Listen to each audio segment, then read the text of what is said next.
हरे कृष्णा। आज का हमारा सत्संग श्रीमद् भागवतम के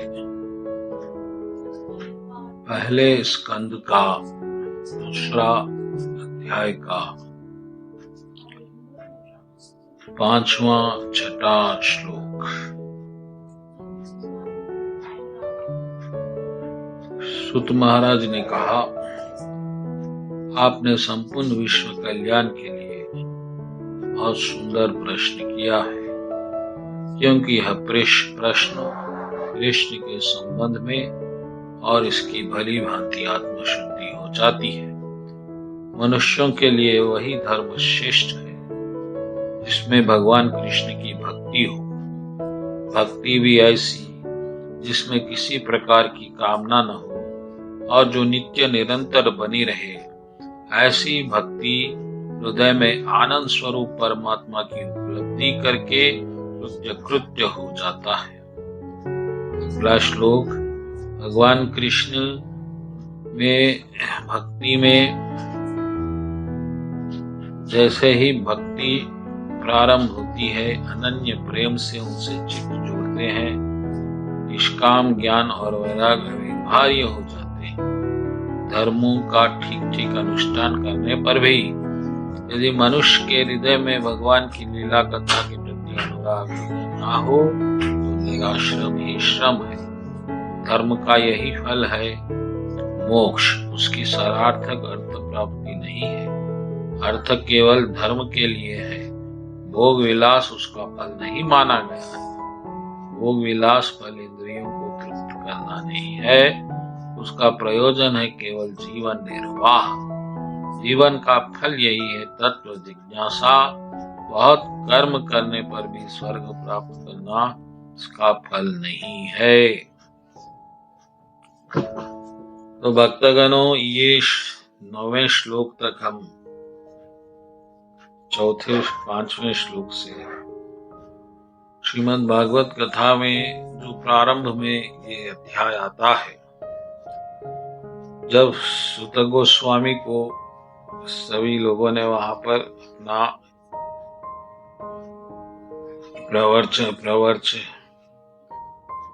प्रवचन बोलने वाला बनाया और उनको अपना गुरु बनाकर उनसे ज्ञान लेने के लिए उन्होंने एक प्रश्न किया। प्रश्न यह था कि मनुष्य में, इस संसार में जो मनुष्य इस चक्र में फंस चुका है और कलयुग में विशेषकर जहाँ उसकी आयु भी थोड़ी है, बुद्धि थोड़ी है, धन थोड़ा है, संघर्ष ज्यादा है, क्लेश ज्यादा है, दुख ज्यादा है, ऐसे समय में उसके कल्याण का क्या मार्ग है। और भक्तगणों, ये साधारण प्रश्न नहीं है।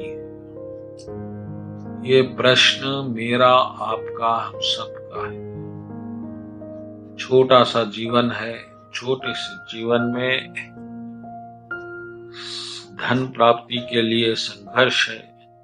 उस संघर्ष के बाद कुछ समय हमें निकालना भक्ति के लिए बहुत ही मुश्किल हो जाता है। अब ऐसे समय में मनुष्य करे तो क्या करे, यह बड़ी विडंबना है, क्योंकि कर्म तो मुक्ति नहीं दे सकते, अर्थ मुक्ति नहीं दे सकता, भक्ति मुक्ति दे सकती है। इसीलिए यहाँ पर सूत महाराज ने कहा कि धर्म का फल है मोक्ष। मोक्ष का अर्थ है कर्म फल से बचना, छूट जाना। कर्म बंधन से छूटना ही मोक्ष है। और कर्म का अर्थ कर्म फल को भोगना, अपने भोगों को बढ़ाना, अपने शरीर की आवश्यकताओं को भोग विलास में बदलना नहीं है। इस बात का ध्यान रखिएगा। आज हमें जो जीवन बताया गया बचपन से लेके हमारे माता पिताओं ने जो जीवन बताया, वो जीवन यही है कि आप पहले तो कुछ धन प्राप्त करने के योग्य बन जाओ, उसके लिए शिक्षा ग्रहण करो। फिर आपने 12-15 साल शिक्षा ग्रहण की और फिर अपनी शिक्षा को धन कमाने के उपयोग में लगाया। अब वो धन भी जैसा आप चाहते थे वैसा नहीं आया, उसको पाने में बहुत कठिनाई हुई। आप नाना संघर्ष के बाद कुछ धन अर्जित कर सके।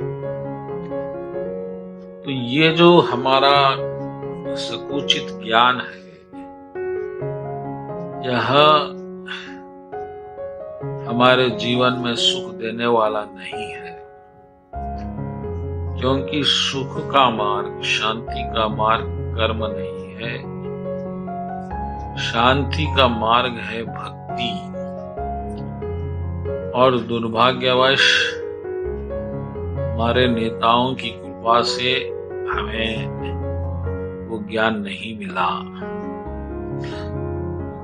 तो इस तरह से हमारे जो भी भावी नेता रहे, उन्होंने हमें एक घोर अंधकार में डाल दिया।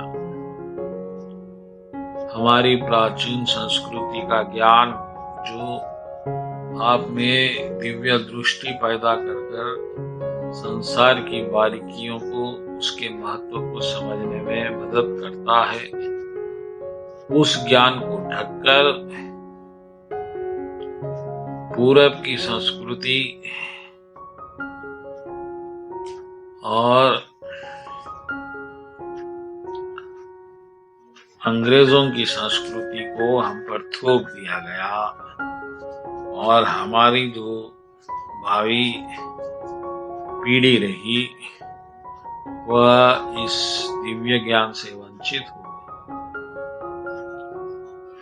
और इस तरह से हमारा पूरा देश आज अंधकार में डूब गया। लेकिन इस वक्त की ये जरूरत है कि आप अपनी संतान को और खुद को भी उस दिव्य ज्ञान से अवगत कराए जो आपके हृदय में भगवान की भक्ति जगाता है। और यही भक्ति समस्त भक्ति स्वतंत्र सकल सुखवान। अर्थ है कि जो भी सुख के सूत्र है वो मात्र भक्ति है। अगर भक्ति ही नहीं रहेगी तो ना कुछ सुख होगा, न शांति होगी, बस क्लेश होगा, द्वेष होगा, दरिद्रता होगी। तो भक्तगणों इस बात पे ध्यान दो। यहाँ पर सुत गोस्वामी कह रहे हैं कि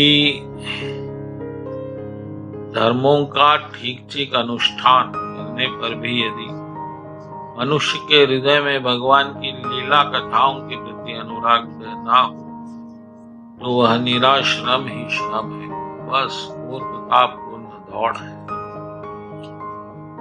आपने जीवन में क्या किया यह महत्वपूर्ण नहीं है, आपने जीवन में क्या पाया ये महत्वपूर्ण है। और अगर कड़ी मेहनत, धर्म का अनुष्ठान, धर्म पे चलते हुए आप भगवान की लीला कथा तक नहीं पहुंचे, भगवान के दिव्य कर्मों में, भगवान की कथाओं में आपकी कोई रुचि नहीं है, तो समझो भैया आपने पूरा जन्म अपना व्यर्थ कर लिया, वेस्ट कर लिया, बर्बाद कर लिया। क्योंकि बाकी जो भी होगा उससे भगवान को कोई लेना देना नहीं है। और इसलिए सुत गोस्वामी कह रहे हैं कि वह तो केवल मूर्खतापूर्ण मेहनत है। आप धर्म पे चलते रहे, आपने मांस का त्याग किया, आपने व्रत किया, आपने, लेकिन आप भगवान की भक्ति नहीं कर सके, तो फिर आपका जीवन व्यर्थ है, क्योंकि धर्म का फल मोक्ष है, भोग नहीं। इस बात पे ध्यान दीजिएगा। हम यह समझते हैं कि धर्म की आड़ में हम भोग करते रहेंगे और भक्ति नहीं करेंगे तो मूर्खतापूर्ण है। धर्म का मतलब है कि आप इस जीवन मृत्यु के चक्र से निकले, उस रास्ते को खोजे, पकड़े और उस पे चले। लेकिन आप फिर भोग विलास में ही उलझ जाएंगे तो फिर आप उस मुक्ति को नहीं पाएंगे। इस बात का विशेष ध्यान रखिएगा।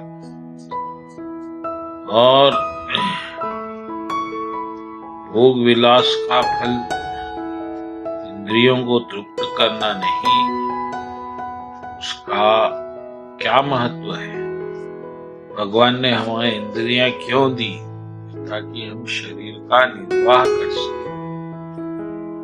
इस तरह एक गाड़ी में पेट्रोल की टंकी होती है, उसी तरह हमको जीवन में कुछ इंद्रियां दी गई।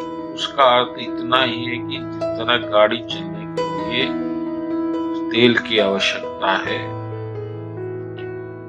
हमारे लिए भी खाना पीना कुछ